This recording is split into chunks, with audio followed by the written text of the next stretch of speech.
Our cover story tonight is a story that concerns all of us at a personal level. Jobs, or more precisely, the lack of jobs. Do you know why we take such a strong position on China? Why we keep saying, make China pay? Because when all of this is over, when the curves have been flattened, when the virus has been tamed, we'll all sit down and count the losses. And you and I, in our individual capacities, will not be able to demand compensation from the perpetrator, China. So governments must act and make China pay. And tonight we've put together some numbers to convince these governments. Numbers that should give you an estimate of what this pandemic has cost us. Lives and livelihoods. All of us, each and every one of us is a victim here. The pandemic has caused an economic collapse, and that's an understatement. Half of the world's workforce is on the edge. That's over 1 billion people. Facing an uncertain future, each day we're waking up to the news of layoffs. Companies with the strongest hope of weathering this pandemic are downsizing. Unemployment rates are soaring, but the billionaires are getting richer. So let me start with them and the country that has the highest number of billionaires, America, more than 700 billionaires, 700. Together they control wealth worth more than $3,000 billion. During the 11 weeks of the lockdown in America, they have grown richer by $500 billion. That's an increase of close to 20%. $500 billion. There are 12 zeros in a trillion, just so you know. And this is the other side. These surely are dark times. In the last 3 months, more than 42 million Americans have filed for unemployment benefits. This number does not include millions of self-employed workers. This while the billionaires swim in their pools of cash. Jobs created since the 2008 financial crisis were wiped out in 3 months. But the billionaires have only grown richer. Over 20 million jobs were lost in April alone. At the time, the unemployment rate stood at 14.7%. Now, all 50 states in America have begun to ease restrictions. And here's the result. The U.S. has added 2.5 million jobs in the month of May. The unemployment rate has declined to 13%. It's still a very high unemployment rate. 13% is a historic high. But that did not stop U.S. President Donald Trump from patting his own back.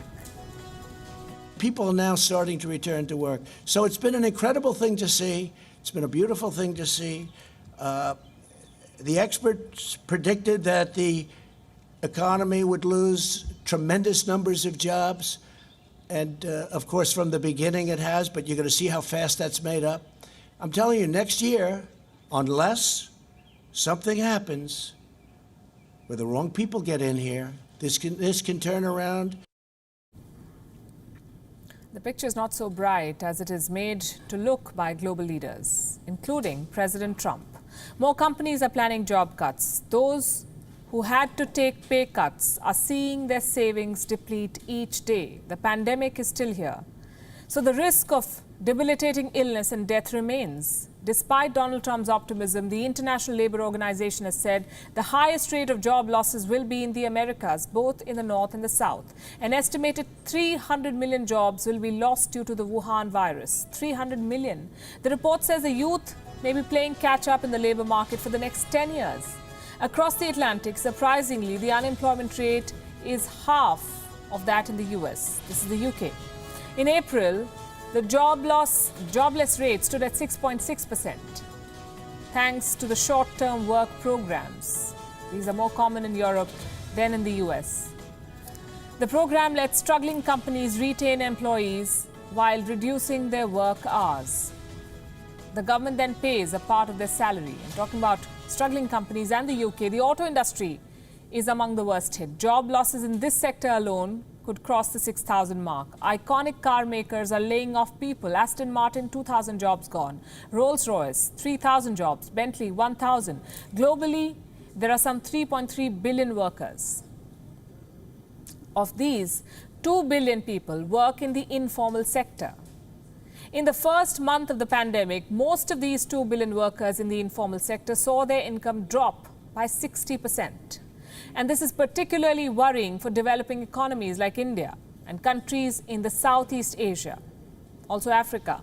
Mass unemployment has become the new normal in Southeast Asia. In Vietnam, which is quickly rising as a manufacturing hub, 5 million workers have lost their jobs in the first 3 months of the year. In Thailand, 6 million jobs will be lost in the tourism sector alone. Same is the case in Africa. Nearly half the jobs will be lost. In India, meanwhile, more than 2 crore jobs were added in the month of May. But the unemployment rate stands at 23.5%, 23.5% according to the Center for Monitoring Indian Economy.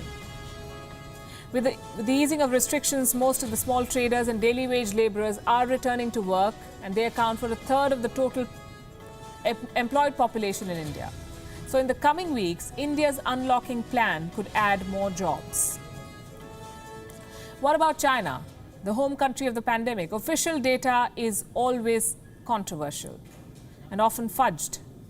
The National Bureau of Statistics says for April, the unemployment rate is 6%. But a Chinese brokerage firm estimates that unemployment in China is more than 20%. 6 versus 20, who would you believe? As usual, the Communist Party took offense to numbers that did not suit it. The brokerage firm was made to retract the report.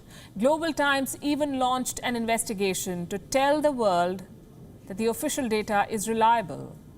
But you wouldn't have to do it if it was reliable.